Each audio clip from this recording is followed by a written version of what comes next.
આજે તો રજા હતી તો ઉઠવામાં મોડું થઈ ગયું હે. મમ્મી આજે રામનવમી આપણે બધે રહી નાખીએ. મારે તો રેવી જ હોય. તાર પપ્પાને પૂછી જો રામનવમી છે તો રેવી પપ્પા! છે કે શું છે? તમારે રામનવમી રહેવાની હે કે હું હે? ના ના ના ના, રામનવમી નથી રહેવી નમ્ર. પણ હું કામ નથી રવી. હું સમજાવું, રામનવમી એટલે હું, રામનવમી એટલે ભગવાન રામનો બર્થડે, રામનો જન્મદિવસ, બરાબર ને? હા. તો તું મને કહે, આપણો બર્થડે હોય તો આપણે શું કરીએ, કેવી રીતના ઉજવીએ, બોલજીએ.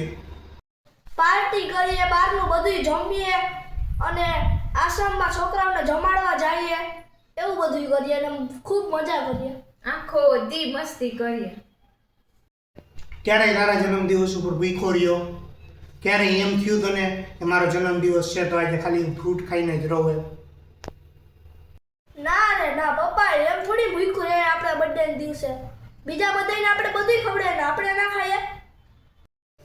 એક સામાન્ય માણસ થઈને તારો જન્મદિવસ ઉજવવો હોય, ભૂખ્યું ન રહેવું હોય, તો રામ તો ભગવાન છે, એને એનો બર્થડે ન ઉજવવો હોય. આપણે આપણા બર્થડે ઉપર આશ્રમમાં બાળકોને ખવડાવવા જઈએ અને આપણે ભગવાનના જ બાળકો છીએ ને, આપણે ભૂખ્યા રહીએ તો ભગવાનને ગમે કંઈ? નમ્ર, તારા પપ્પા તને ટૂંકમાં એમ કહેવા માંગે છે કે આપણે આપણો બર્થડે ઉજવીએ ને એથી વિશેષ આપણે ભગવાન રામનો બર્થડે ઉજવવાનો છે.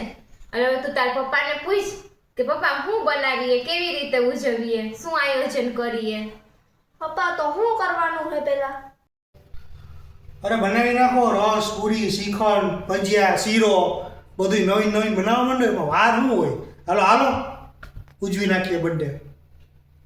હા, હારું થી આપણે નથી રહ્યા. ખાવાની શ્રીખંડ અને પૂરી ને ભજીયા ખાવાની મજા આવશે. હા નમ્ર, આ તાર પપ્પા ભજીયા ને પૂરી ને શ્રીખંડ ને રસ બનાવવાનું કહે છે. હવે માન કે આપણે રહેવું છે, રામનવમી આપણે રેવી છે, તો તાર પપ્પાને પૂછતા આપણે ફરાળ શું કરવું જોઈએ? રેવી હોય તો શું કરવાનું? પપ્પા, આપણે રામનવમી રેવી હોય તો હું ફરાળ કરવાનો?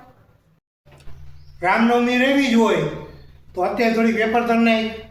બપોરે સાબુદાણા ને ભજીયા ને પેટીસ ને એવું કરી નાખ. રોંઢે સક્કરિયા બાફી નાખજે અને થોડીક દાણા કરી નાખજે. અને સાંજે બટેટા માંડવીની ખીચડી, સૂકી ભાજી અને રાજગરના રોટલી પૂરી કરી નાખજે. તોય શ્રીખંડ તો લેતો જ આવે. એ માં, એ ભગવાન! નમ્ર, મેં દુનિયામાં બે જ પ્રકારના માણસ જોયા છે. એક છે એ ખાવા માટે જીવતો હોય અને એક છે એ જીવવા માટે ખાતો હોય. આ તારા પપ્પા ત્રીજા પ્રકારના નીકળ્યા કે ખાવા માટે રહેવા માંગે છે રામનવમી. તું એના ફરાળનું લિસ્ટ તો સાંભળ. એન કરતાં ભજીયાનો ઘાણો કરવો હેલો પડે. જે તમે ત્રીજા લેવલના માણસ નીકળાઓ કે તમારે ખાવા હાટુથી રામનવમી રહેવી છે. કેમ એમ વાત કરી છે? કેવી રીતના રામનવમી રહેવાય? કેમ રામનવમી રહેવી તો કેમ રહેવાય? હે કે હાચું વાત છે પપ્પાની. આપણા શાસ્ત્રમાં છે ને જય લખેલું છે, ગમે એ વસ્તુ તમે લ્યો ને તો તુલસી પત્રમાં જેટલી વસ્તુ હોય ને એટલું જ તમારે ખાવાનું, એટલું જ ખાઈને રહેવાનું. એ વ્યવસ્થિત રહ્યા કહેવાય. ના, હવે મારા મગજમાં એવું કાંઈ નહોતું. આ તો આપણે આપણો બર્થડે ઉજવતા હોય તો એ તો ભગવાન છે, આપણે ભગવાનનો બર્થડે ઉજવવો જોઈએ ને. હા, પપ્પાની સાચી વાત છે. ભગવાનનો તો બર્થડે ઉજવવો જોઈએ ને. આ તારા પપ્પા છે ને સીધી રીતે નહીં હાલે. એને તું થોડોક અવળા રસ્તે લઈ જાય એને એમ કે પપ્પા હાલો મોટી કેક લઈ આવીએ. પપ્પા, આપણે રામનવમી તો સેલિબ્રેટ કરવી જ છે. હાલો ગામમાંથી મોટી કેક લેવા. હે? કેક? કેમ?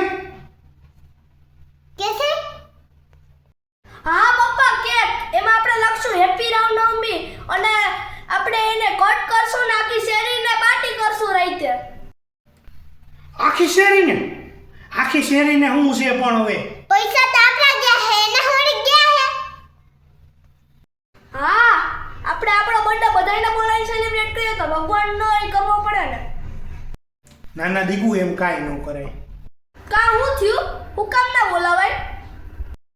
આ તું સમજી ગયો ભગવાનનો બર્થડે ઉજવાય એમ, તો બીજા બધાને તો હજી ન ખબર હોય ને.